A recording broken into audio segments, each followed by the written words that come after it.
আমি রাজনৈতিক কর্মসূচিতে দুবার ফলদায় এসেছি, আজকে সরকারি কর্মসূচিতে এসেছি। সেদিনে আমি বলে গেছিলাম ফলতা আদর্শ বিধানসভা হিসেবে, মডেল অ্যাসেম্বলি হিসেবে আমরা গড়ে তুলব।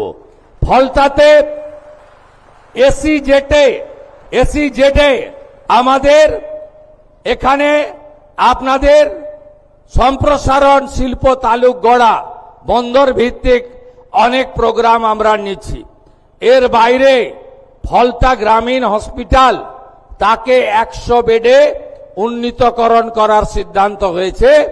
প্রয়োজনীয় ডাক্তার, প্রধানমন্ত্রী জনঔষধি কেন্দ্র এবং আধুনিক চিকিৎসা সামগ্রী ফলতা হসপিটাল থেকে ফলতার গণদেবতা জনতা জনার্দন পাবেন।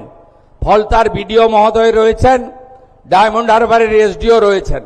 তারা অবিলম্বে জায়গা চিহ্নিত করে ডিপিআর বানিয়ে জেলা শাসকের মাধ্যমে আমাদের সচিবালয়ে পাঠাবেন।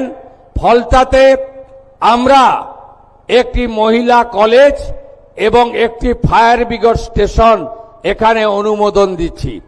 এর বাইরেও আমরা ফলতা থানাকে শক্তিশালী করা এবং ফলতা থানায় মহিলাদের জন্য আলাদা হেল্প ডেস্ক তৈরি করে এখানে আরো মহিলা অফিসারদেরকে আমরা নিয়োগ করব।